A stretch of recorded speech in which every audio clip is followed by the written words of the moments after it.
Ozempic, Mounjaro, the soon-to-be-released Triple G, and all the other weight loss medications that are hitting us by storm.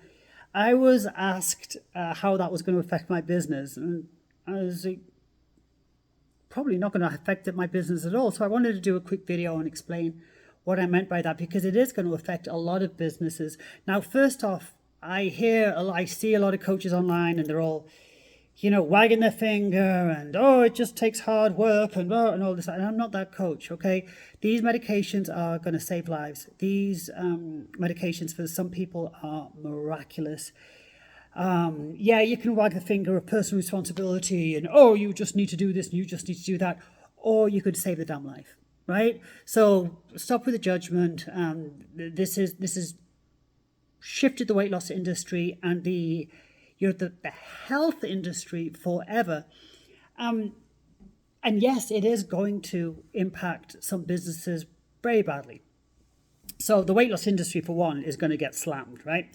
If you're just writing weight loss diets, then especially when the patents run out, which I believe Eli Lilly's patent runs out, well, at least on Ozempic in 2032, I think. So, when these patents run out and you can buy this stuff in Walgreens, that's how I see things happening eventually. This isn't going away. So yes, if you're just writing out weight loss diets, and here you go, follow this, then you can probably kiss that goodbye. The gyms, this is sad. This is sad. So the gyms, the fitness classes, they're going to get hit because most people are going to the gyms not because they love it, because they're trying to lose weight. So once they lose weight, they're not going to go to the gyms anymore, and there is a massive problem, which I'll get onto in a minute. But with regards to my business, then no. I mean, I'm coaching at least 10 people right now that are on these weight loss medications, and I've got to tell you, my information doesn't change. All that's happened is that they now are no longer dealing with the noise of cravings and hunger, and what there's an absolute fabulous opportunity to change their lifestyle, change their habits, change their behaviors, which before was maybe a bit troublesome because they had cravings and they had so much hunger and uncontrolled appetite. So for some people, they're more receptive to the information, but the information doesn't actually change at all. I mean, of all my programs, the Victory Vault, which is my mindset program, that's going to be so important. Peak Week, fine. So they might not need to do Peak Week, but my 21-day signature weight loss program. So teaching people about body composition, body types, how the body actually accesses stored fat. Type 28, when I'm talking about the quality of food sensitivities, leaky gut, insulin resistance. Aerobic exercise, my muscle month program, which is talking about all the workouts, how to build muscle, which exercises are best, rep range, protein, leucine, muscle protein synthesis, all this stuff. And my Mastering Midlife program, which is, the changes that happen with midlife, the hormones that change the body with midlife, the health structure, creating optimal health, not normal health, but optimal health down to a cellular level. That information doesn't change. So, no, that doesn't impact my business at all. And there's not one coaching for one people take meds. It's all the same information. Now, I do think I will, and I've already started, build a program for people taking these weight loss medications, because the biggest problem I see is that there's no coaching that goes with them. So here you go, here's a medication. Now you don't feel like eating, knock yourself out, you're going to lose weight. That's not going to work, right? Long term, that's going to be a real problem. So I definitely will be building a program specifically for people that are taking the medication. So, but again, there's going to be an overlap of information. There's going to be, this is how the body loses weight. This is how to preserve muscle. This is how to create healthy microbiome. This is what on a cellular level. But there will be additional information in terms of protein requirement, fiber requirement, things like that. Now, what do I see happening? So yes, I see there is an issue with personal responsibility, and that isn't pointing the finger and blaming people. It's you only know what you know, right? So all of a sudden, they weigh less and their blood work looks a little bit better, so great. But what I am seeing is, and it's human nature to a large extent, is people that are losing weight and their behaviors are worse, not better. Their eating is worse, not better. So they were trying to lose weight before. They were eating pretty clean. They were very cognizant of what they were consuming. And now they're just eating whatever they want. Now they're back to eating foods that they didn't used to eat. Now they are exercising less because, hey, the scale looks good. That is going to be a problem. I mean, for one, oh my Lord, when they start eating food that they weren't eating before, the processed food, the high sugar food, the high fructose food, now you're shifting your food preferences. So their food preferences are now, maybe they were good before, but now they're going to shift, and now they've got a real taste for the crap again, right? And, food preferences could be changed, but we want to change them for the better, not for the worse. Eventually that will backfire. Like it or not, but most people exercise because they're trying to lose weight. Most people are not exercising because they enjoy it. I enjoy it. You probably enjoy it because I'm preaching to the choir here. But a lot of people only exercise because they want to lose weight. So now they've lost weight. Why would I spend $60 on a gym membership? Why would I, hire this trainer? Personal trainer is going to get slammed. Why would I do that? Because that muscle preservation is the fundamental to long-term success. So yes, there's going to be winners and there's going to be losers in this game. There's going to be a lot more losers, I feel. There's going to be life saved, for sure.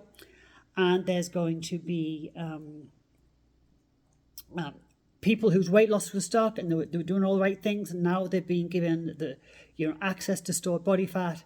And then there's the people that only know what they know. Again, I'm not pointing the finger, and their eating behavior is just going to slip and they're going to exercise less. And long term, that's not going to work. I mean, I've got my Mastering Midlife program coming up, and I mean, that's all about optimal health. That information does not change if you're taking a weight loss medication or not. Not at all. Also, what's going to shift, and I wonder how long it's going to take. There's two scary things I feel with this. We have been in a place recently of body acceptance, of being heavier is okay. I mean, to the point where we were actually celebrating, unhealthy people, my opinion, or unhealthy, sorry, not people, unhealthy body types. But we were very accepting of different sizes, different weights, and that was a good thing. That's going to change because the people that we look up to, the people on the TV, the celebrities, they're all going to be walking around weighing 120 pounds, right? So now what that creates is a new norm. That creates a new standard that people, human nature again, are going to rush towards. So we are going to go back. I mean, are we going to go back to like that heroin chic of the 1960s, let's say? Are we, and I haven't got kids, so I mean, I don't even have a dog in this fight, but like, what are we going to be showing the young people that is what is normal now? We're going to be showing people, eating what they want and not necessarily exercising and having a certain body type, and we're going to be saying, hey, that's what's normal, that's what you should look like. So I think this body acceptance is going to go in reverse. Maybe not straight away, but once this medication is more mainstream, that's going to change, which I think is a huge pressure on the young people, and they've already got pressure enough. And then a danger I see is psychologically for some people that are taking these medications. So imagine you're taking this medication, right, and your insurance is paid for it, and you've got great results. And all of a sudden you're living in this body that's a body you haven't had for a long time, if ever. And that's fabulous, right? That's absolutely, your confidence is boosted. How you appear in the world is different. How people are treating you is different. Like it or not, it's the truth. And you're enjoying this, okay? Then, let's just say, now your blood work's pretty good. Your fasted insulin's coming down, and you're not classed as pre-diabetic anymore, and insurance cuts you off. And all of a sudden you're like, whoa. And now it costs however many dollars, and all of a sudden then that hunger comes back. And what there was an opportunity there for the people to, if they had been coached, there's an opportunity there there had been an opportunity there for the people, because they weren't hungry, to learn about nutrition, learn about healthful eating, learn how to preserve muscles, to take on different habits, to shift their lifestyle. And then that opportunity is missed, and now they're eating worse than ever, and they're out of their exercise routine, and now they're gaining weight. Can you see what a complete mind F that is for those people? I mean, to see everything get switched, get everything turned on their head. Can you even imagine how hard that's going to be? That could just as easily happen when people maybe build a tolerance up, and then the appetite starts coming back, and you can just see this is, and it's not the fault of the medication. It's not the fault of anybody, to be honest. It's because it's not being emphasized how important behavior, lifestyle, habits, choices, good nutrition, exercise, how important a role all that plays in the long-term success of these medications. There's nothing wrong with these medications themselves, unless, they've been around about 20 years now. They're not brand new or anything. Don't think these just appeared 2 years ago. They've been used for like 18 years. But do we know what's going to happen? Do we know what's going to happen in 20 years with them? No, it doesn't look like anything bad. There's an interesting point. A lot of the side effects, that they are linking to these medications are digestive, right? So, nausea, vomiting, constipation, blah, blah, blah. But when you look closer at those side effects, they are made so much worse because of the quality of food that people are eating. So if people are eating less, but it's all sugar-laden processed food, and then with the gastric emptying being slowed, those foods are staying in the digestive system longer, you think they're not going to feel very well? When they replace that processed, sugary, low-fiber food with healthy food, the side effects are very much drastically reduced. So a long video for a short question that came up, like, how's your business going to be affected by these medications? That's my answer. The information stays the same. The coaching stays the same. These medications are a tool. They are not a crutch. And without, it's the same thing. Without good nutrition and good exercise and good lifestyle and good habits, there's going to be more losers than winners in these games. But it's not the fault of the medication. These medications are going to save lives.